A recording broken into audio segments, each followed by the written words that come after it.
ವಿಶ್ವ ಕೋಟ್ಯಾಂತರ ಸಂಖ್ಯೆಯ ನಕ್ಷತ್ರಗಳು ಮತ್ತು ಗ್ಯಾಲಕ್ಸಿಗಳ ಅದ್ಭುತ ಲೋಕ ಅಂತ ನಮ್ಮೆಲ್ಲರಿಗೂ ಗೊತ್ತು. ಅಷ್ಟೇ ಅಲ್ಲ, ಮಾನವ ಮೆದುಳಿಗೆ ಇದುವರೆಗೂ ಅರ್ಥವಾಗದ, ಊಹೆಗೂ ಕೂಡ ಸಿಗದೇ ಇರೋ ಒಂದು ರಹಸ್ಯ ಕೂಡ.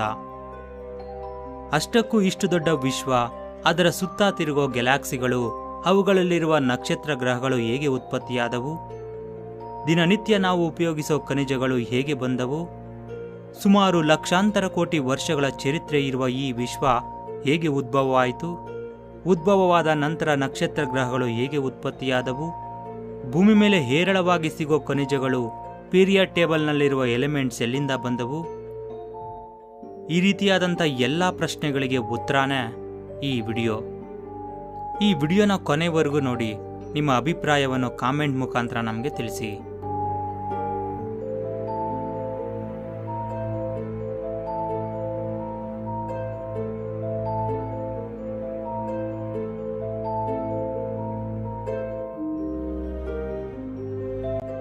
ಈ ಆಧುನಿಕ ಪ್ರಪಂಚವನ್ನು ತಯಾರು ಮಾಡೋದಕ್ಕೆ ವಿಶ್ವ ಸಾವಿರಾರು ಕೋಟಿ ವರ್ಷಗಳ ಸಮಯ ತಗೊಳ್ಳುತ್ತೆ.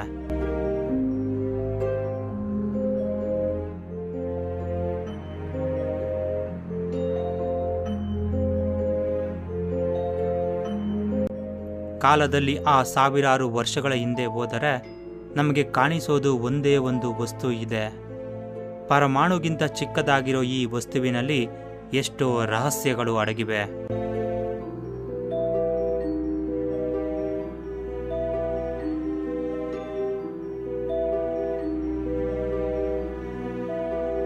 ನಾವು ಇದುವರೆಗೂ ನೋಡಿದ ಮಾಡಿದ ಎಷ್ಟೋ ವಿಷಯಗಳು ಅಡಗಿವೆ. ನಮ್ಮೆಲ್ಲರ ಜೀವನಕ್ಕೆ ಕಾರಣವಾದ ಒಂದೇ ಒಂದು ಕೆಲಸ ಕೆಲವು ಕ್ಷಣಗಳಲ್ಲಿ ನಡೆಯಲಿದೆ.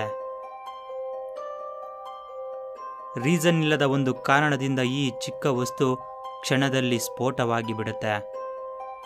ಆ ಸ್ಫೋಟಕ್ಕೆ ಛಿದ್ರವಾದ ಕಣಗಳ ಜೊತೆ ಕಾಲ ಕೂಡ ಪ್ರಾರಂಭವಾಗುತ್ತೆ. ಜೀವ ಹುಟ್ಟೋದಕ್ಕೆ ಬೇಕಾದ ಪ್ರಧಾನ ಪರಮಾಣುವು ಉತ್ಪತ್ತಿಯಾಗುತ್ತೆ. ಅದೇ ಹೈಡ್ರೋಜನ್. ನಕ್ಷತ್ರಗಳ ಪ್ರಾಣವಾಯುವಾದ ಈ ಹೈಡ್ರೋಜನ್ ಬಿಗ್ ಬ್ಯಾಂಗ್ ನಡೆದ 3 ಲಕ್ಷ ವರ್ಷಗಳ ನಂತರ ಉತ್ಪತ್ತಿಯಾಗುತ್ತೆ.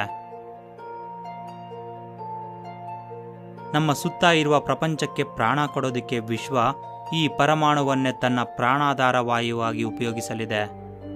ಅದಕ್ಕೆ ನಮ್ಮ ಪೀರಿಯಡ್ ಟೇಬಲ್ನಲ್ಲಿ ಮೊಟ್ಟ ಮೊದಲ ಅಂಶ ಹೈಡ್ರೋಜನ್ನೇ ಆಗಿದೆ. ಆನಂತರ ತುಂಬಾ ಬಿಸಿ ಮತ್ತು ಒತ್ತಡದಿಂದ ಈ ಮೊದಲ ಅಣುಗಳು ಸ್ಫೋಟವಾಗುತ್ತೆ.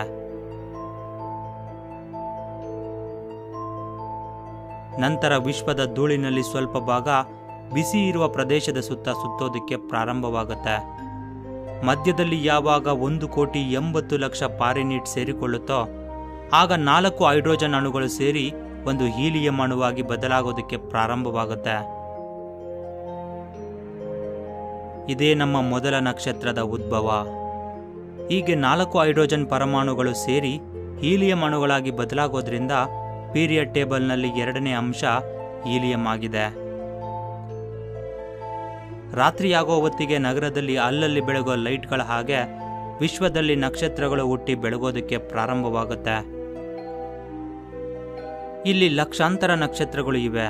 ಆದರೆ ಏನೋ ಒಂದು ಕಾಣೆಯಾಗಿದೆ. ಅವೇ ಗ್ರಹಗಳು. ಇವು ಇನ್ನೂ ಉತ್ಪತ್ತಿಯಾಗಲಿಲ್ಲ. ನಮಗೆ ಗ್ರಹಗಳು ಕೂಡ ಬೇಕು ಅಂದರೆ ಹೈಡ್ರೋಜನ್ ಹೀಲಿಯಂ ಮಾತ್ರ ಸರಿ ಹೋಗೋದಿಲ್ಲ. ಮತ್ತಷ್ಟು ಅಣುಗಳಿಗಾಗಿ ವಿಶ್ವ ಸ್ವಲ್ಪ ಕೆಲಸ ಮಾಡಬೇಕಾಗಿದೆ. ಕಾರ್ಬನ್, ಆಕ್ಸಿಜನ್ ಜೊತೆ ಐರನ್ ಅನ್ನು ಕೂಡ ನಕ್ಷತ್ರಗಳು ಉತ್ಪತ್ತಿ ಮಾಡುತ್ತೆ ಅಂತ ನಮಗೆಲ್ಲರಿಗೂ ಗೊತ್ತು. ಅದಕ್ಕೆ ಈ ನಕ್ಷತ್ರಗಳನ್ನು ಎಲಿಮೆಂಟ್ಸ್ ಫ್ಯಾಕ್ಟರಿ ಅಂತ ಹೇಳಬಹುದು. ಆದರೆ ಕಾಪರ್, ಗೋಲ್ಡ್, ಯುರೇನಿಯಂನಂತಹ ಉಳಿದ ಹೈಯರ್ ಅಟಾಮಿಕ್ ಮಾಸ್ ಹೊಂದಿರುವ ಎಲಿಮೆಂಟ್ಸ್ ಅನ್ನು ತಯಾರು ಮಾಡೋ ಶಕ್ತಿ ಈ ನಕ್ಷತ್ರಗಳಿಗೆ ಇಲ್ಲ. ಅದಕ್ಕೆ ವಿಶ್ವ ಈ ಹೈಯರ್ ಎಲಿಮೆಂಟ್ಸ್ ಅನ್ನು ತಯಾರು ಮಾಡೋದಕ್ಕೆ ಬೇಕಾದ ಶಕ್ತಿಗಾಗಿ ಹುಡುಕುತ್ತೆ. ನಕ್ಷತ್ರಗಳಿಗೆ ಅವುಗಳನ್ನು ಉತ್ಪತ್ತಿ ಮಾಡೋ ಶಕ್ತಿ ಇಲ್ಲ ಸರಿ, ಮತ್ತೆ ಅವುಗಳನ್ನು ಸ್ಫೋಟಿಸಿದರೆ? ಮೊದಲ ನಕ್ಷತ್ರಗಳು ಹುಟ್ಟಿದ ಕೆಲವು ಮಿಲಿಯನ್ ವರ್ಷಗಳ ಒಳಗೆ ಅವುಗಳಲ್ಲಿ ಕೆಲವು ನಕ್ಷತ್ರಗಳು ಸೂಪರ್ ನೋವಾಗಳಾಗಿ ಸ್ಫೋಟವಾಗೋದಕ್ಕೆ ಪ್ರಾರಂಭವಾಗುತ್ತೆ.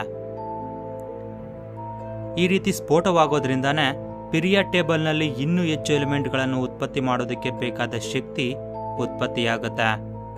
ಇದರಿಂದ ಗೋಲ್ಡ್, ಯುರೇನಿಯಂ, ಕಾಪರ್ನಂತಹ ಇನ್ನೂ ಹೆಚ್ಚು ಎಲಿಮೆಂಟ್ಗಳು ಉತ್ಪತ್ತಿಯಾಗುತ್ತೆ. ಪಿರಿಯಾಡ್ ಟೇಬಲ್ನಲ್ಲಿ ಎಲ್ಲ ಎಲಿಮೆಂಟ್ಸ್ ತಯಾರಾಗಿ ಹೋಗಿದೆ. ನಿಜ ಹೇಳಬೇಕು ಅಂದ್ರೆ ಈ ಟೇಬಲ್ ಅನ್ನು ಯೂನಿವರ್ಸ್ನ ಲೈಬ್ರರಿ ಅಂತ ಹೇಳಬಹುದು. ಮುಂದೆ ಜೀವ ಉದ್ಭವಕ್ಕೆ ಬೇಕಾದ ಮುಖ್ಯವಾದ ಎಲಿಮೆಂಟ್ಸ್ಗಾಗಿ ಈ ಸೂಪರ್ನೋವಾಗಳು ಅದ್ಭುತವಾದಂಥ ಕೆಲಸ ಮಾಡಿವೆ ಅಂತ ತಿಳ್ಕೊಂಡಿದ್ದೀರಾ ಅಲ್ವಾ?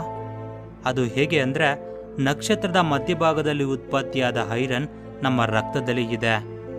ನಾವು ಯೂಸ್ ಮಾಡೋ ವಿಟಮಿನ್ ಟ್ಯಾಬ್ಲೆಟ್ಗಳಲ್ಲಿ ಕಾಪರ್ ಮತ್ತು ಜಿಂಕ್ನಂತಹ ಅಂಶಗಳು ಕೇವಲ ಸೂಪರ್ನೋವಾಗಳಿಂದ ಮಾತ್ರ ಉತ್ಪತ್ತಿಯಾಗಿವೆ ಅಂದರೆ ನೀವು ನಂಬ್ತೀರಾ? ಆದರೆ ಇದು ನಿಜ.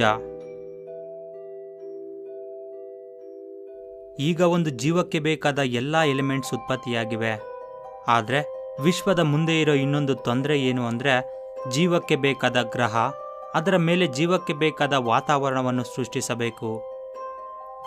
ಆದರೆ ಅಷ್ಟು ಮೆಟೀರಿಯಲ್ಗಳನ್ನು, ಎಲಿಮೆಂಟ್ಸ್ಗಳನ್ನು ಒಂದೇ ಜಾಗಕ್ಕೆ ತಂದು ಇರಿಸೋದಕ್ಕೆ ವಿಶ್ವಕ್ಕೆ ತುಂಬ ಸಮಯ ಹಿಡಿಸುತ್ತೆ. ಅಂದರೆ ಸುಮಾರು 800 ಕೋಟಿ ವರ್ಷಗಳು. ಈ 800 ಕೋಟಿ ವರ್ಷಗಳಲ್ಲಿ ಎಷ್ಟೋ ನಕ್ಷತ್ರಗಳು ಹುಟ್ಟುತ್ತೆ, ಸೂಪರ್ನೋವಾಗಳಾಗಿ ಬದಲಾಗುತ್ತೆ, ಗ್ಯಾಲಾಕ್ಸಿಗಳು ಉತ್ಪತ್ತಿಯಾಗುತ್ತೆ, ಬ್ಲ್ಯಾಕ್ ಹೋಲ್ಸ್ ಹುಟ್ಟುತ್ತೆ.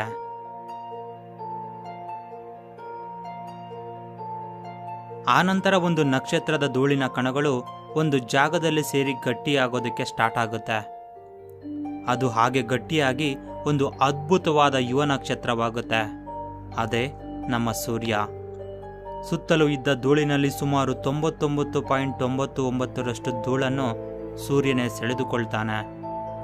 ಆದರೆ ವಿಶ್ವ ಉಳಿದ ಗ್ರಹಗಳನ್ನು ಸೃಷ್ಟಿಸಲು ಆ ಧೂಳಿನಲ್ಲಿ 0.1% ಸೂರ್ಯನಲ್ಲಿ ಬೆರೆಯದೇ ಇರೋ ರೀತಿ ಮಾಡಿ ಅವುಗಳನ್ನು ಗ್ರಹಗಳಾಗಿ ಬದಲಾಯಿಸುತ್ತೆ. ಆದರೆ ಜೀವದ ಉದ್ಭವಕ್ಕೆ ಒಂದು ಗ್ರಹದ ಜೊತೆ ಅದರಲ್ಲಿ ವಾತಾವರಣ ಪರಿಸ್ಥಿತಿಗಳು ಕೂಡ ತುಂಬ ಮುಖ್ಯ ಅಲ್ವಾ? ಅದಕ್ಕೆ ಸೂರ್ಯನಿಗೆ ಸರಿಯಾದ ದೂರದಲ್ಲಿ, ಹೆಚ್ಚು ಬಿಸಿಯೂ ಇಲ್ಲದೆ ಹೆಚ್ಚು ತಣ್ಣಗೆ ಕೂಡ ಇಲ್ಲದೆ ಇರೋ ಸರಿಯಾದ ವಾತಾವರಣ ಪರಿಸ್ಥಿತಿಗಳನ್ನು ಕಲ್ಪಿಸುವ 3ನೇ ಗ್ರಹವಾಗಿ ಭೂಮಿಯನ್ನು ಸೃಷ್ಟಿ ಮಾಡುತ್ತೆ. 9.2 ಬಿಲಿಯನ್ ವರ್ಷಗಳ ನಂತರ ಸೋಲಾರ್ ಸಿಸ್ಟಮ್ನಲ್ಲಿ ಗ್ರಹಗಳು ಹುಟ್ಟಿ ಸೂರ್ಯನ ಸುತ್ತ ಸುತ್ತೋದಕ್ಕೆ ಪ್ರಾರಂಭಿಸುತ್ತೆ. ಈ ರೀತಿ ನಮ್ಮ ಸೌರ ವ್ಯವಸ್ಥೆ ಹುಟ್ಟುತ್ತೆ. ಹೊಸದಾಗಿ ಹುಟ್ಟಿದ ಭೂಮಿಯ ಕಡೆ ವಿಶ್ವದಲ್ಲಿ ಇದ್ದ ಕ್ಷುದ್ರ ಗ್ರಹಗಳು ಬಂದು ಸೇರಿಕೊಳ್ಳುತ್ತೆ. ಈ ರೀತಿ ಜೀವ ಹುಟ್ಟೋದಕ್ಕೆ ಬೇಕಾದ ಅಣುಗಳನ್ನು ಭೂಮಿಯ ಮೇಲಕ್ಕೆ ತರುತ್ತೆ ವಿಶ್ವ. ಇನ್ನು ಭೂಮಿ ರೆಡಿಯಾಗಿದೆ, ಆದರೆ ಲಾವಾ ಹರಿಯುತ್ತಿದೆ. ಆ ಸಮಯದಲ್ಲಿ ಭೂಮಿ ತುಂಬ ವೇಗವಾಗಿ ತಿರುಗುತ್ತಿದೆ. ಎಷ್ಟು ವೇಗವಾಗಿ ತಿರುಗುತ್ತಿದೆ ಅಂದರೆ, ಆ ಸಮಯದಲ್ಲಿ ಭೂಮಿ ಮೇಲೆ ಒಂದು ದಿನ ಕೇವಲ 6 ಗಂಟೆ ಮಾತ್ರ. ಆ ಕಾಲದಲ್ಲಿ ನಾವೇನಾದರೂ ಇದ್ದಿದ್ರೆ ಭಯಂಕರವಾದ ನರಕಲೋಕವನ್ನು ನೋಡ್ತಿದ್ವಿ.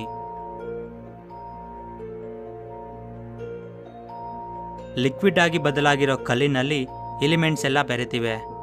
ಇನ್ನು ಜೀವ ಉದ್ಭವಕ್ಕೆ ತುಂಬ ಹಾನಿಕರವಾದ ಸೋಲಾರ್ ವಿಂಗ್ ರೇಡಿಯೇಷನ್ನಿಂದ ತಪ್ಪಿಸಿಕೊಳ್ಳಲು ಒಂದು ವ್ಯವಸ್ಥೆಯನ್ನು ಮಾಡಬೇಕು. ಮತ್ತೆ ಗ್ರಾವಿಟಿ ಕೆಲಸ ಸ್ಟಾರ್ಟ್ ಆಗುತ್ತೆ.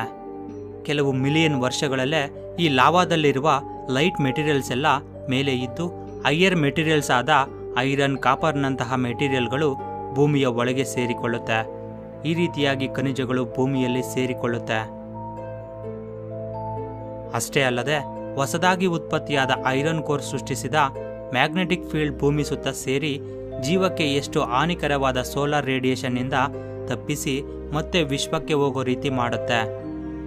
ನಿಜವಾಗ್ಲೂ ಇದು ಒಂದು ಅದ್ಭುತ ಅಲ್ವಾ? ಜೀವ ಹುಟ್ಟೋದಕ್ಕೆ ಇಷ್ಟೊಂದು ಪರಿಸ್ಥಿತಿಗಳನ್ನು ಸೃಷ್ಟಿಸಬೇಕಾಯ್ತಾ ಅಂತ ಅನಿಸುತ್ತಿದೆ ಅಲ್ವಾ? ಇಷ್ಟೇ ಅಲ್ಲ, ಇನ್ನೂ ತುಂಬ ಪರಿಸ್ಥಿತಿಗಳನ್ನು ಸೃಷ್ಟಿಸಬೇಕಾಯಿತು ಈ ವಿಶ್ವ. ನಾವು ಇನ್ನೂ ಚಂದ್ರನ ಬಗ್ಗೆ ಹೇಳಿಕೊಳ್ಳಲೇ ಇಲ್ಲ. ಅಷ್ಟಕ್ಕೂ ಚಂದ್ರ ಹೇಗೆ ಉತ್ಪತ್ತಿಯಾದ? ಚಂದ್ರನಿಗೂ ಭೂಮಿಗೂ ಇರುವ ಸಂಬಂಧವೇನು? ಇನ್ನೂ ಯಾವ ಯಾವ ಪರಿಸ್ಥಿತಿಗಳ ನಂತರ ಭೂಮಿ ಮೇಲೆ ಜೀವ ಉದ್ಭವವಾಯಿತು ಅನ್ನೋ ಅಂಶಗಳನ್ನು ತಿಳಿದುಕೊಳ್ಳೋಣ.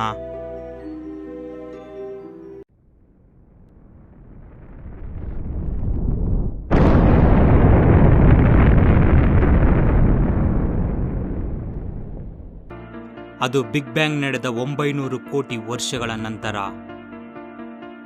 ಭೂಮಿ ಮೇಲೆ ಒಂದು ಮ್ಯಾಗ್ನೆಟಿಕ್ ಲೇಯರ್ ಭವಿಷ್ಯದಲ್ಲಿ ಬರೋ ಜೀವವನ್ನು ಸೂರ್ಯನ ಭಯಂಕರ ಕಿರಣಗಳಿಂದ ಕಾಪಾಡಲು ಸೃಷ್ಟಿಯಾಗ್ತಿದೆ. ಆದರೆ ಭೂಮಿಯ ಮೇಲ್ಭಾಗದಲ್ಲಿ ಮಾತ್ರ ಲಾವಾ ಹರಿತಿದೆ. ಅದು ತಣ್ಣಗಾಗಿ ಜೀವ ಹುಟ್ಟೋ ವಾತಾವರಣ ಸೃಷ್ಟಿಯಾಗಲಿಲ್ಲ. ಭೂಮಿಯ ಮೇಲ್ಭಾಗ ತಣ್ಣಗಾಗಬೇಕು ಅಂದ್ರೆ ಭೂಮಿಗೆ ಒಬ್ಬ ಜೊತೆಗಾರರನ್ನು ಕೊಡಬೇಕಾಗಿ ಬರುತ್ತೆ ಈ ಯೂನಿವರ್ಸಲ್ ಕ್ರಿಯೇಟರ್ಗೆ. ಈ ಹೊತ್ತಿಗೆ 450 ಕೋಟಿ ವರ್ಷಗಳ ಹಿಂದೆ ಒಂದು ಆಸ್ಟ್ರಾಯ್ಡ್ ಭೂಮಿಗೆ ಡಿಕ್ಕಿ ಹೊಡೆಯುತ್ತೆ.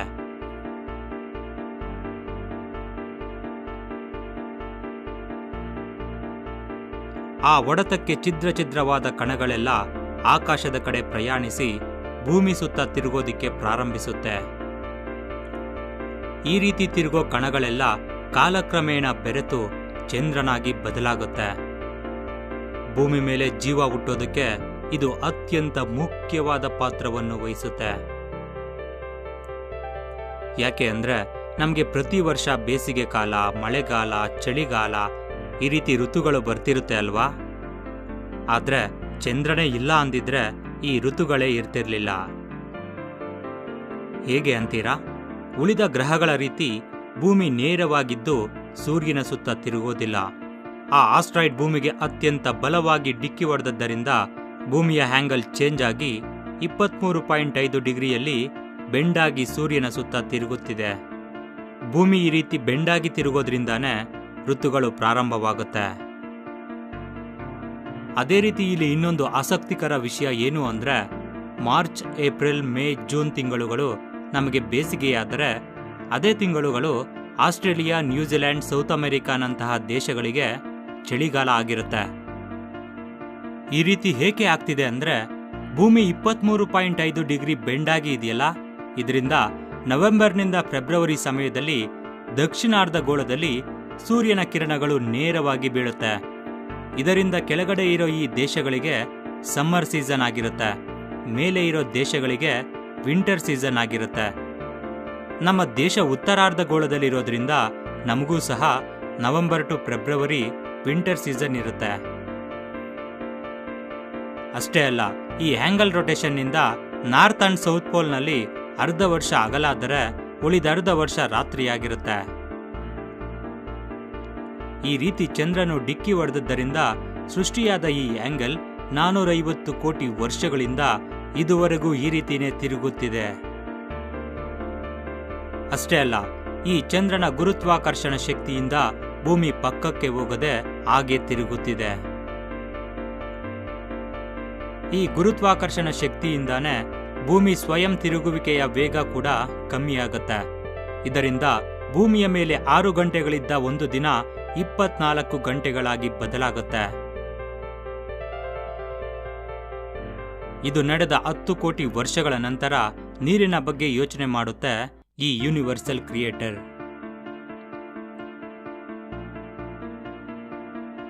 ಆ ಸಮಯದಲ್ಲಿ ಭೂಮಿ ಮೇಲೆ ಭಯಂಕರವಾದ ಅಗ್ನಿಪರ್ವತಗಳ ಸ್ಫೋಟದಿಂದ ಹೈಡ್ರೋಜನ್, ಆಕ್ಸಿಜನ್ ಅಣುಗಳು ಬೆರೆತು ನೀರಿನ ಆವಿಯ ಜೊತೆ ಗಾಳಿಯಲ್ಲಿ ಇರುತ್ತೆ. ನಂತರ ಈ ನೀರಿನ ಆವಿ ಒತ್ತಡಕ್ಕೆ ಗುರಿಯಾಗಿ ಮೋಡಗಳಾಗಿ ಬದಲಾಗಿ ಮಳೆ ಬೀಳೋದಕ್ಕೆ ಪ್ರಾರಂಭವಾಗುತ್ತೆ. ಆಗ ಅಗ್ನಿಪರ್ವತಗಳೆಲ್ಲ ತಣ್ಣಗಾಗುತ್ತಾ ಬರುತ್ತೆ. ಈ ರೀತಿ ತುಂಬಾ ವರ್ಷಗಳ ಕಾಲ ಮಳೆ ಬೀಳುತ್ತಾ ಭೂಮಿಯ ಮೇಲೆ ಸಮುದ್ರಗಳು ಸೃಷ್ಟಿಯಾಗುತ್ತೆ. ಈ ರೀತಿ 60 ಕೋಟಿ ವರ್ಷಗಳ ನಂತರ ಭೂಮಿ ತಣ್ಣಗಾಗಿ ಖನಿಜ ನಿಕ್ಷೇಪಗಳಿಂದ, ಚಂದ್ರನ ಜೊತೆ ಋತುಗಳನ್ನು ಸೃಷ್ಟಿಸೋ ವಾತಾವರಣದಿಂದ ಮತ್ತು ನೀರಿನಿಂದ ಜೀವವನ್ನು ಸೃಷ್ಟಿಸೋದಕ್ಕೆ ಸಿದ್ಧವಾಗಿ ಇದೆ. ಇನ್ನು ಪ್ರಾಣಿ ಸಂಕುಲ ಬದುಕೋದಕ್ಕೆ ಬೇಕಾಗಿರೋದು ಒಂದೇ ಒಂದು, ಅದೇ ಆಕ್ಸಿಜನ್. ಪ್ರಕೃತಿ ಇದನ್ನು ಉತ್ಪತ್ತಿ ಮಾಡೋ ಕೆಲಸದಲ್ಲಿ ಬೀಳುತ್ತೆ.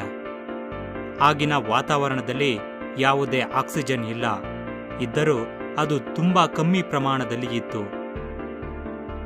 ಆದರೆ ಬೇಕಾದಷ್ಟು ಆಕ್ಸಿಜನ್ ಸಮುದ್ರದ ತಳಭಾಗದಲ್ಲಿ ನೀರಿನ ರೂಪದಲ್ಲಿ ಇದೆ. ಇಲ್ಲೇ ಮೊದಲ ಜೀವಿ ಹುಟ್ಟಿದ್ದು. ನೀರಿನಲ್ಲಿ ಹೈಡ್ರೋಜನ್, ಆಕ್ಸಿಜನ್, ಕಾರ್ಬನ್ ಮತ್ತು ನೈಟ್ರೋಜನ್ನಂತಹ ಅಂಶಗಳನ್ನು ಬೆರೆಸಿಕೊಂಡು ಮೊಟ್ಟ ಮೊದಲ DNA ಇರುವ ಬ್ಯಾಕ್ಟೀರಿಯಾ ಹುಟ್ಟುತ್ತೆ.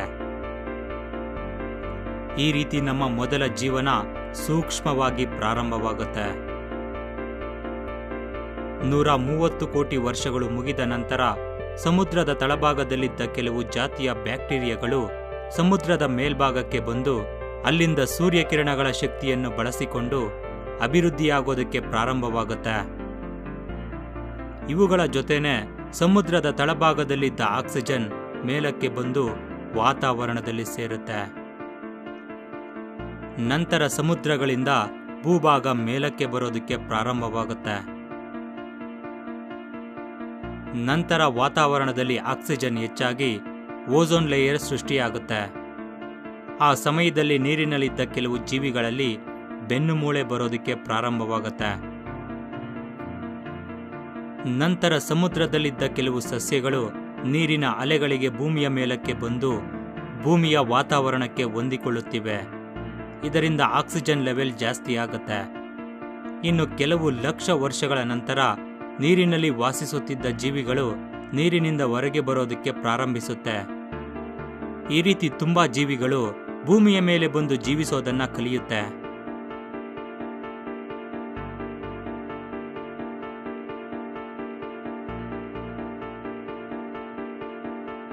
ಈ ರೀತಿ ಕೆಲವು ಕೋಟಿ ವರ್ಷಗಳು ಮುಗಿದ ನಂತರ ಅಗ್ನಿಪರ್ವತಗಳು ಸ್ಫೋಟವಾಗೋದಕ್ಕೆ ಪ್ರಾರಂಭವಾಗುತ್ತೆ. ಈ ರೀತಿ ವಾತಾವರಣಕ್ಕೆ ಸೇರಿದ ಕಾರ್ಬನ್ ಆಕ್ಸಿಜನ್ ಜೊತೆ ಬೆರೆತು ಕಾರ್ಬನ್ ಡೈಆಕ್ಸೈಡ್ ಆಗಿ ಬದಲಾಗಿ ತುಂಬಾ ಪ್ರಾಣಿಗಳನ್ನು ನಾಶ ಮಾಡುತ್ತೆ.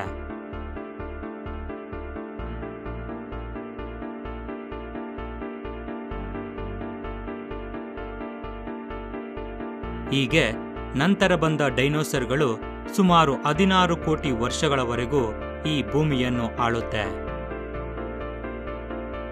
ಈ ಡೈನೋಸರ್ಗಳ ಕಾಲದಲ್ಲೇ ಪ್ಯಾನ್ಜಿಯಾ ಅನ್ನೋ ಒಂದೇ ಒಂದು ಭೂಭಾಗ ಖಂಡಗಳಾಗಿ ಬೇರ್ಪಡಿಸುತ್ತಾ ಮಹಾಸಮುದ್ರಗಳನ್ನು ಸೃಷ್ಟಿ ಮಾಡುತ್ತೆ.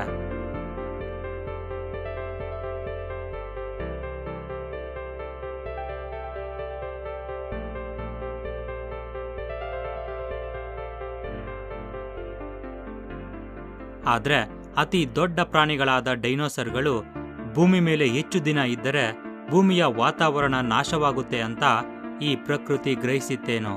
ಅಷ್ಟರಲ್ಲೇ ಅತಿ ದೊಡ್ಡ ಆಸ್ಟ್ರಾಯ್ಡ್ ಭೂಮಿಯನ್ನು ಡಿಕ್ಕಿ ಹೊಡೆಯುತ್ತೆ. ಆ ಸ್ಫೋಟಕ್ಕೆ ಸಮುದ್ರದಲ್ಲಿ 100 ಮೀಟರ್ ಎತ್ತರ ಇರೋ ಅಲೆಗಳು ಬರುತ್ತೆ.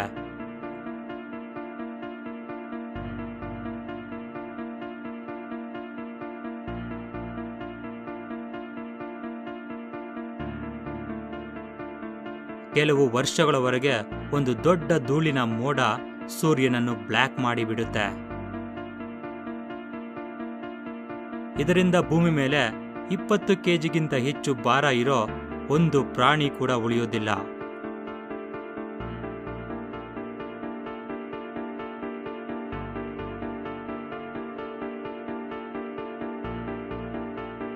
ಇಲ್ಲಿಗೆ ಡೈನೋಸರ್ಗಳ ಕಾಲ ಮುಗಿದು ಹೋಗುತ್ತೆ. ಈ ಸ್ಫೋಟದಿಂದ ತಪ್ಪಿಸಿಕೊಂಡ ಸಣ್ಣ ಪುಟ್ಟ ಜೀವಿಗಳು ನಂತರ ರೂಪಾಂತರವಾಗಿ ಈಗ ಭೂಮಿ ಮೇಲೆ ಇರೋ ಪ್ರಾಣಿಗಳಾಗಿ ಬದಲಾಗಿವೆ. ಹಾಗಾದ್ರೆ ಈ ಪ್ರಾಣಿಗಳು ಮನುಷ್ಯನಾಗಿ ಹೇಗೆ ಬದಲಾದವು? ಆದಿಮಾನವನಿಂದ ಆಧುನಿಕ ಮಾನವನವರೆಗೆ ನಡೆದ ಮಹೋನ್ನತ ಬದಲಾವಣೆ ಏನು?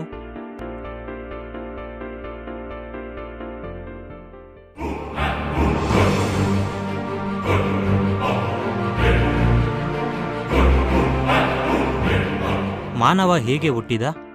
ಐಸೇಜ್ ಸಮಯದಲ್ಲಿ ಏನ್ ನಡೀತು? ಬೆಂಕಿಯನ್ನು, ಆಯುಧಗಳನ್ನು ಮಾನವ ಹೇಗೆ ಉತ್ಪತ್ತಿ ಮಾಡಿಕೊಂಡ? ಈಗ ನೋಡುತ್ತಿರುವ ಈ ಪ್ರಪಂಚ ಹೀಗೆ ಇರೋದಕ್ಕೆ ಕಾಲಕ್ರಮೇಣ ನಡೆದ ಬದಲಾವಣೆಗಳೇನು?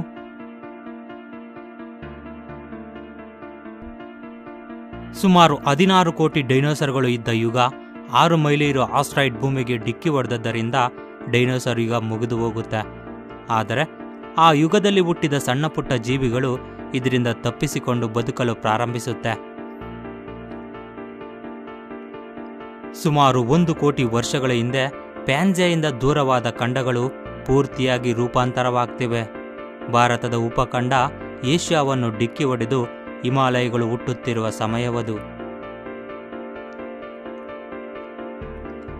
ಕೊಲೆರಾಡೋ ನದಿ ದೊಡ್ಡ ಹಳ್ಳವನ್ನು ಕೊರೆತಿದೆ. ಕಾಸ್ಮಾರಿಕ ಮತ್ತು ಪನಾಮನಂತಹ ಪ್ರದೇಶಗಳು ಸಮುದ್ರದಿಂದ ಹೊರಗೆ ಬರ್ತಾ ಉತ್ತರ ಮತ್ತು ದಕ್ಷಿಣ ಅಮೆರಿಕವನ್ನು ಬೆರೆಸುತ್ತಿವೆ. 30 ಲಕ್ಷ ವರ್ಷಗಳ ನಂತರ ಅದುವರೆಗೂ ವಾಸಿಸುತ್ತಿದ್ದ ಆ ಜೀವಿಗಳು ಊಹಿಸಲಾರದ ಒಂದು ಪರಿಣಾಮ, ಆಧುನಿಕ ಮಾನವನನ್ನು ಉದ್ಭವ ಮಾಡಲು ನಡೆಯುತ್ತಿರುವ ಬದಲಾವಣೆಯದು. ಅದೇ ಹುಲ್ಲಿನ ಜನನ. ನಂಬಲು ಸಾಧ್ಯವಿಲ್ಲವಾದರೂ ಹುಲ್ಲು ನಮ್ಮ ಶಾರೀರಿಕ ಮತ್ತು ಮಾನಸಿಕ ವ್ಯವಸ್ಥೆ ಮೇಲೆ ತುಂಬಾ ಬದಲಾವಣೆಗೆ ಕಾರಣವಾಗಿದೆ. ನಿಜ ಹೇಳಬೇಕು ಅಂದ್ರೆ ಹುಲ್ಲು ಇಲ್ಲದೆ 1 ಬಿಲಿಯನ್ ವರ್ಷಗಳವರೆಗೂ ನಡೆಯೋದನ್ನ ಕಲಿಯೋದಕ್ಕೆ ಸಾಧ್ಯವಾಗ್ತಿರ್ಲಿಲ್ವೇನೋ. ಅಷ್ಟರ ಮಟ್ಟಿಗೆ ಈ ಹುಲ್ಲು ನಮಗೇನು ಮಾಡಿದೆ? ಅರ್ಜೆಂಟೀನಾ ಮತ್ತು ಸವನ್ನಾ ಹೀಗೆ ಪ್ರಪಂಚದ ತುಂಬಾ ಮೂಲೆಗಳಿಂದ ಹುಲ್ಲಿನ ಮೈದಾನಗಳು ಹುಟ್ಟೋದಕ್ಕೆ ಪ್ರಾರಂಭವಾಗುತ್ತೆ. ಈ ಪ್ರಕೃತಿಯ ಬದಲಾವಣೆಯಿಂದ ಕೆಲವು ಮರಗಳು ನಾಶವಾಗಿ ಮಧ್ಯದಲ್ಲಿ ವಿಶಾಲವಾದ ಹುಲ್ಲಿನ ಮೈದಾನಗಳು ಹುಟ್ಟುತ್ತೆ. ಇದರಿಂದ ಮರಗಳ ಮಧ್ಯದಲ್ಲಿ ತುಂಬಾ ದೂರ ಬೆಳೆಯುತ್ತೆ. ಅಷ್ಟರವರೆಗೂ ಮರಗಳ ಮೇಲೆ ಸ್ವತಂತ್ರವಾಗಿ ಜೀವಿಸುತ್ತಿದ್ದ ಜೀವಿಗಳು ಒಂದೇ ಹತ್ತಿರ ಇದ್ರೆ ಆಹಾರ ಉತ್ಪತ್ತಿಗೆ ತೊಂದರೆ ಆಗುತ್ತೆ ಅಂತ ಗ್ರಹಿಸುತ್ತೆ. ಈ ರೀತಿ ಪ್ರಕೃತಿ ಅವುಗಳನ್ನು ಬಲವಂತವಾಗಿ ಹುಲ್ಲಿನ ಮೈದಾನಗಳ ಮೇಲೆ ಕಾಲಿಡೋ ರೀತಿ ಮಾಡುತ್ತೆ. ಈ ರೀತಿ ಒಂದು ಪ್ರದೇಶದಿಂದ ಮತ್ತೊಂದು ಪ್ರದೇಶಕ್ಕೆ ಆಹಾರಕ್ಕಾಗಿ ವಲಸೆ ಹೋಗೋ ರೀತಿ ಮಾಡುತ್ತೆ. ಈ ರೀತಿ ಕಾಲಾನುಕ್ರಮೇಣ ಎತ್ತರ ಬೆಳೆದ ಆ ಹುಲ್ಲಿನಿಂದ ಹೊರಬರೋದಕ್ಕೆ, ಆಹಾರವನ್ನು ಹುಡುಕೋದಿಕ್ಕೆ 2 ಕಾಲುಗಳಿಂದ ನಡೆಯೋದಕ್ಕೆ ಪ್ರಾರಂಭಿಸುತ್ತೆ. ಈ ರೀತಿ 2 ಕಾಲುಗಳಿಂದ ನಡೆಯೋದು ಒಂದು ದೊಡ್ಡ ಅದ್ಭುತ. ಇದರಿಂದ ಅವುಗಳ ಕೈಗಳು ಫ್ರೀಯಾಗಿ ಬಿಡುತ್ತೆ. ಈ ರೀತಿ ಮೊಟ್ಟ ಮೊದಲು ಮಾನವ ನಡೆಯೋದಕ್ಕೆ ಪ್ರಾರಂಭಿಸ್ತಾನೆ. ಆನಂತರ ಹೊಸ ರೀತಿಯ ಆಹಾರದಿಂದ ಆ ಚಿಂಪಾಂಜಿ ಜಾತಿಯ ಜೀವಿಗಳು ತುಂಬ ಚೆನ್ನಾಗಿ ಅಭಿವೃದ್ಧಿಯಾಗುತ್ತೆ.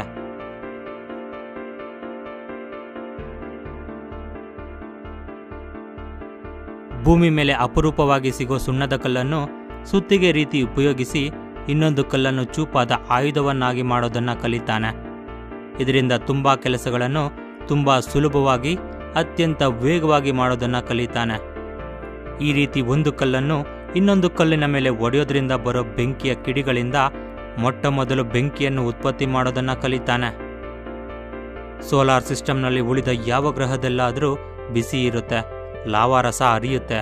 ಆದರೆ ಅಲ್ಲಿ ಆಕ್ಸಿಜನ್ ಕೊರತೆಯಿಂದ ಬೆಂಕಿಯ ಜ್ವಾಲೆಗಳು ಬರೋದಿಲ್ಲ.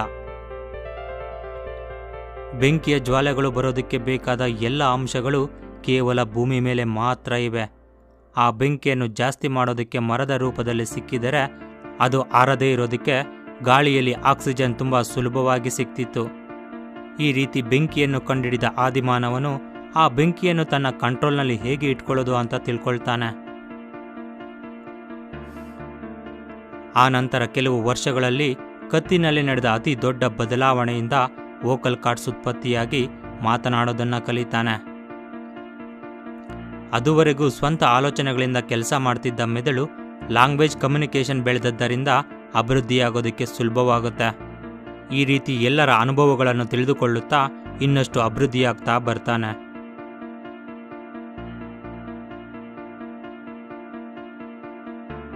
ಆ ನಂತರ ಆಫ್ರಿಕಾದಿಂದ ಪ್ರಯಾಣಿಸಿದ ಆ ಆದಿಮಾನವನು ಕೆಲವು ವರ್ಷಗಳ ಕಾಲ ಪ್ರಪಂಚದ ಎಲ್ಲ ಕಡೆ ಪ್ರಯಾಣ ಬೆಳೆಸ್ತಾನೆ. ಅದೇ ಸಮಯದಲ್ಲಿ ಹಿಮಾಲಯಗಳು ಕ್ರಮಕ್ರಮವಾಗಿ ಎತ್ತರ ಬೆಳೆಯುವುದು ಮತ್ತಷ್ಟು ಇತರೆ ಬದಲಾವಣೆಗಳ ಕಾರಣದಿಂದ ಭೂಮಿ ಮೇಲೆ ಕಾರ್ಬನ್ ಡೈಆಕ್ಸೈಡ್ ಅಂಶ ಭಾರಿ ಇಳಿತವಾಗಿ ಟೆಂಪರೇಚರ್ ಕೂಡ ತುಂಬ ಕಮ್ಮಿಯಾಗಿ ಬಿಡುತ್ತೆ. ನಾರ್ತ್ ಪೋಲ್ನಿಂದ ನೀರು ಮಂಜುಗಡ್ಡೆಯಾಗೋದಕ್ಕೆ ಪ್ರಾರಂಭವಾಗುತ್ತೆ. ಈ ರೀತಿ ಸಮುದ್ರದ ನೀರೆಲ್ಲ ಗಡ್ಡೆ ಕಟ್ಟಿ ಮಂಜಿನ ರೂಪದಲ್ಲಿ ಇರೋದ್ರಿಂದ ಮಾನವನು ಒಂದು ಖಂಡದಿಂದ ಮತ್ತೊಂದು ಖಂಡಕ್ಕೆ ಹೋಗೋದಕ್ಕೆ ಸುಲಭವಾಗುತ್ತೆ. ಈ ರೀತಿ ಐಸೇಜ್ ಕೂಡ ಮಾನವನು ಪ್ರಪಂಚವೆಲ್ಲ ಹರಡೋದಕ್ಕೆ ಒಂದು ಕಾರಣವಾಗುತ್ತೆ. ಈ ರೀತಿ ಪ್ರಪಂಚದ ಎಲ್ಲ ಮೂಲೆಗಳಲ್ಲಿ ಮಾನವನ ನಿವಾಸಗಳು ವಿಸ್ತರಿಸುತ್ತೆ. ಇದರಿಂದ ಪ್ರಕೃತಿಗೆ ಐಸೇಜ್ ಜೊತೆ ಕೆಲಸ ಮುಗಿದು ಹೋಗುತ್ತೆ. ಕ್ರಮಕ್ರಮವಾಗಿ ಭೂಮಿ ಮೇಲೆ ಟೆಂಪರೇಚರ್ ಬೆಳೆಯುತ್ತಾ ಬರುತ್ತೆ. ಇದರಿಂದ ಐಸೇಜ್ ಹೋಗಿ ಸಮುದ್ರ ಹೊರಗೆ ಬರೋದಕ್ಕೆ ಪ್ರಾರಂಭವಾಗುತ್ತೆ. ಈ ರೀತಿಯಾಗಿ ಎಷ್ಟೋ ಬದಲಾವಣೆಗಳನ್ನು ಕಂಡ ಆ ಆದಿಮಾನವನು ಪ್ರಪಂಚದ ಸುತ್ತ ಪ್ರಯಾಣಿಸುವ ಸಮಯದಲ್ಲಿ ಅಲ್ಲಲ್ಲಿ ತಾನು ಮಾಡಿದ ಕೆಲಸಗಳನ್ನು, ಬೇಟೆಯಾಡಿದ ವಿಧಾನಗಳನ್ನು ಕೈಯಿಂದ ಕೆತ್ತೋದನ್ನು ಪ್ರಾರಂಭ ಮಾಡ್ತಾನೆ. ಈ ರೀತಿ ಪೂರ್ತಿಯಾಗಿ ಅಭಿವೃದ್ಧಿಯಾಗಿ ಶಕ್ತಿವಂತವಾದ ಆಲೋಚನೆಗಳನ್ನು ಮಾಡೋದನ್ನು ಕಲಿಯುತ್ತೆ ಆ ಆದಿಮಾನವನ ಮೆದುಳು. ಖಂಡಗಳ ಮಧ್ಯದಲ್ಲಿ ಗಡ್ಡೆ ಕಟ್ಟಿದ ಸಮುದ್ರಗಳು ಕರಗಿ ಹೋದ್ದರಿಂದ ಎಲ್ಲಿನವರು ಅಲ್ಲೇ ಉಳಿದು ಬಿಡ್ತಾರೆ. ಈ ರೀತಿ ಐಸೇಜ್ನಿಂದ ಮಾನವನು ಪ್ರಪಂಚದ ಎಲ್ಲ ಕಡೆ ವಿಸ್ತರಿಸಿ ಅದು ಮುಗಿದು ಹೋದ್ದರಿಂದ ಖಂಡಗಳ ಮಧ್ಯೆ ಕನೆಕ್ಟಿವಿಟಿ ಕಟ್ಟಾಗೋಗುತ್ತೆ. ಆ ನಂತರ ಮಾನವನು ಕಲಿತ ಅತ್ಯಂತ ಮುಖ್ಯವಾದ ಟೆಕ್ನಾಲಜಿ ಬಿತ್ತನೆ ಮಾಡೋದು. ಒಂದು ಬಿತ್ತನೆಯನ್ನು ಮಾಡಿದರೆ ಅದರಿಂದ ಬರೋ ಬೆಳೆಯಿಂದ ಮತ್ತಷ್ಟು ಬಿತ್ತನೆ ಮಾಡಬಹುದು ಅನ್ನೋ ಸತ್ಯವನ್ನು ತಿಳಿದುಕೊಳ್ತಾನೆ.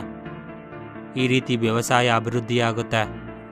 ಬೆಳೆದ ಬೆಳೆಗಳನ್ನು ಮುಚ್ಚಿಡೋದಕ್ಕೆ ಗೋದಾಮುಗಳನ್ನು, ಯಾರದು ಎಷ್ಟು ಅಂತ ತಿಳಿದುಕೊಳ್ಳೋದಕ್ಕೆ ಅಂಕಿಗಳನ್ನು ಸೃಷ್ಟಿ ಮಾಡ್ತಾನೆ. ಬೆಳೆಗಳನ್ನು ಮುಚ್ಚಿಟ್ಟ ಗೋದಾಮನ್ನು ರಕ್ಷಿಸಲು ರಕ್ಷಕ ಭಟರನ್ನು ಇಡ್ತಾನೆ. ಕ್ರಮವಾಗಿ ವಸ್ತುಗಳ ವ್ಯಾಪಾರ ಪ್ರಾರಂಭವಾಗುತ್ತೆ. ಒಬ್ಬರಿಗೆ ಬೇಕಾದಂಥ ವಸ್ತುಗಳನ್ನು ಇನ್ನೊಬ್ಬರು ಅದಲು ಬದಲು ಮಾಡಿಕೊಳ್ಳೋದನ್ನು ಕಲಿತಾನೆ. ಆ ವಸ್ತುಗಳನ್ನು ಸಾಗಿಸಲು ಕತ್ತೆಗಳನ್ನು ಬಳಸೋದನ್ನು ಪ್ರಾರಂಭ ಮಾಡ್ತಾನೆ. ಆ ನಂತರ ಚಕ್ರವನ್ನು ಕಂಡುಹಿಡಿತಾನೆ. ಇದರಿಂದ ಪ್ರಪಂಚದಾದ್ಯಂತ ಸರಕು ಸಾಗಣೆಗೆ ತುಂಬ ಸುಲಭವಾಗುತ್ತೆ. ಆದರೆ ಇದರಿಂದ ಲಾಭದ ಜೊತೆ ಮತ್ತಷ್ಟು ಸಮಸ್ಯೆ ಬರುತ್ತೆ ಅಂತ ಅವರಿಗೆ ಗೊತ್ತಿಲ್ಲ. ಬೇರೆ ಬೇರೆ ಪ್ರದೇಶಗಳಿಗೆ ವಲಸೆ ಹೋಗೋ ಸಮಯದಲ್ಲಿ ವಿಚಿತ್ರವಾದ ಕಾಯಿಲೆಗಳು ಬಂದು ತುಂಬ ಜನ ಪ್ರಾಣವನ್ನು ಬಿಡ್ತಿದ್ರು. ಏನು ನಡೀತಿದೆ ಅಂತ ಅರ್ಥ ಆಗ್ತಿರಲಿಲ್ಲ ಅವರಿಗೆ. ಈ ಕಾಯಿಲೆಗಳಿಗೆ ಔಷಧಿ ಕೂಡ ಪ್ರಕೃತಿ ತನ್ನ ಒಡಿಲಲ್ಲೇ ಬಚ್ಚಿಟ್ಟುಕೊಂಡಿತ್ತು. ಈ ಕಾಯಿಲೆಗಳನ್ನು ನಿವಾರಣೆ ಮಾಡೋದಕ್ಕೆ ವೈದ್ಯರನ್ನು ಪರಿಚಯ ಮಾಡುತ್ತೆ.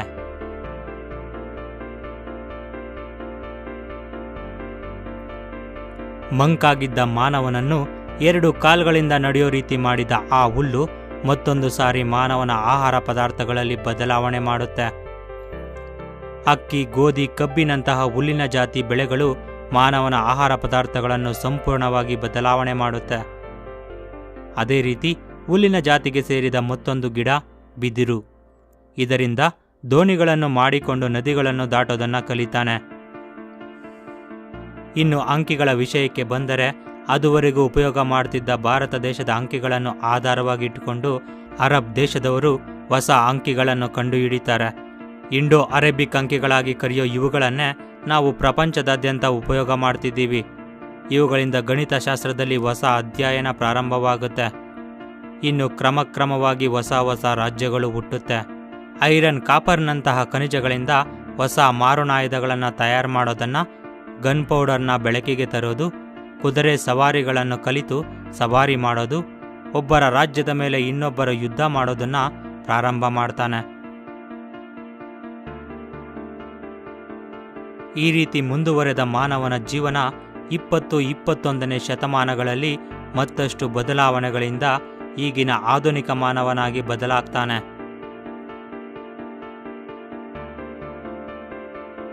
ಇದು ಫ್ರೆಂಡ್ಸ್, ಕೊನೆಗೊಂಡ ಡೈನೋಸರ್ ಯುಗದಿಂದ ಪ್ರಾರಂಭವಾದ ಆದಿಮಾನವನಿಂದ ಆಧುನಿಕ ಮಾನವನವರೆಗೂ ಕರೆದುಕೊಂಡು ಬರೋದಕ್ಕೆ ಪ್ರಕೃತಿಯಲ್ಲಿ ನಡೆದ ಬದಲಾವಣೆಗಳು. ಕೇಳಿದ್ರಲ್ಲ ಫ್ರೆಂಡ್ಸ್, ನಮಗಾಗಿ ಪ್ರಕೃತಿ ಎಷ್ಟೆಲ್ಲ ಕಷ್ಟಗಳು ಬಿದ್ದಿದೆ ಅಂತ. ನಮ್ಮನ್ನು ಆಗಿನಿಂದ ಈಗಿನವರೆಗೂ ಕಾಪಾಡಿಕೊಂಡು ಬರ್ತಿರೋ ಈ ಪ್ರಕೃತಿಗೆ ನಾವೇನು ಕೊಡ್ತಿದ್ದೀವಿ? ಯುಗಗಳು ಮುಗಿದರೂ ನಾಶವಾಗದಂಥ ಪ್ಲಾಸ್ಟಿಕ್ ವಸ್ತುಗಳು, ಓಝೋನ್ ಪದರ ಹಾನಿ ಮಾಡೋ ಭಯಂಕರವಾದಂಥ ರಾಸಾಯನಿಕ ಹೊಗೆಗಳು, ಟೆಕ್ನಾಲಜಿ ಹೆಸರು ಹೇಳಿಕೊಂಡು ಉಳಿದ ಅಷ್ಟೋ ಮರಗಳನ್ನು ಕಡಿತಿದ್ದೀವಿ. ಎಷ್ಟು ಸ್ವಾರ್ಥ ನಮಗೆ! ಲಕ್ಷಾಂತರ ವರ್ಷಗಳಿಂದ ನಮ್ಮನ್ನು ತನ್ನ ಒಡಿಲಲ್ಲಿ ಇಟ್ಟುಕೊಂಡು ನಮ್ಮನ್ನು ರಕ್ಷಿಸುತ್ತಿರುವ ಆ ಪ್ರಕೃತಿಗೆ ನಾವು ಹಾನಿ ಉಂಟು ಮಾಡ್ತಿದ್ದೀವಿ. ಪ್ರಕೃತಿಗೆ ಕೋಪ ಬಂದರೆ ನಾವೇ ಅಲ್ಲ, ಇಡೀ ಸೃಷ್ಟಿಯೇ ಸರ್ವನಾಶವಾಗಿ ಬಿಡುತ್ತೆ. ಇದನ್ನೆಲ್ಲ ಕೇಳಿದ ಮೇಲೆ ನನಗೆ ಒಂದು ಅನಿಸ್ತಾ ಇದೆ, ನಾವು ಸಾಕೋ ಪ್ರಾಣಿ ನಮಗೆ ಹಾನಿ ಮಾಡ್ತಿದೆ ಅಂದರೆ ನಾವೇನು ಮಾಡ್ತೀವಿ? ನಾಯಿ ಆದರೆ ಒದ್ದು ಓಡಿಸ್ತೀವಿ, ಕೋಳಿ ಆದರೆ ಕೊಯ್ದು ತಿಂದ್ಬಿಡ್ತೀವಿ. ಅದೇ ರೀತಿ ನಾವು ಪ್ರಕೃತಿಗೆ ಹಾನಿ ಮಾಡ್ತಾ ಇದ್ರೆ ಒಂದಲ್ಲ ಒಂದು ದಿನ ಪ್ರಕೃತಿ ತನ್ನ ಒಡಿಲಲ್ಲಿ ನಮ್ಮನ್ನು ಮುಚ್ಚಿಬಿಡುತ್ತೆ. ಓಕೆ ಫ್ರೆಂಡ್ಸ್, ಈ ಒಂದು ವಿಡಿಯೋಗೆ ಸಂಬಂಧಪಟ್ಟಂಥ ನಿಮ್ಮ ಅಭಿಪ್ರಾಯವನ್ನು ಕಾಮೆಂಟ್ ಮುಖಾಂತರ ನಮಗೆ ತಿಳಿಸಿ. ಈ ಒಂದು ವಿಡಿಯೋ ನಿಮಗೆ ಇಷ್ಟ ಆಗಿದ್ರೆ ಲೈಕ್ ಮಾಡಿ, ಶೇರ್ ಮಾಡಿ. ನಮ್ಮ ವಿಡಿಯೋ ಕೆಳಗಡೆ ಕಾಣಿಸೋ ರೆಡ್ ಕಲರ್ ಸಬ್ಸ್ಕ್ರೈಬ್ ಬಟನ್ನ ಕ್ಲಿಕ್ ಮಾಡಿ ನಮ್ಮ ಚಾನಲ್ಗೆ ಸಬ್ಸ್ಕ್ರೈಬ್ ಮಾಡಿ. Thank you for watching friends. Have a nice day.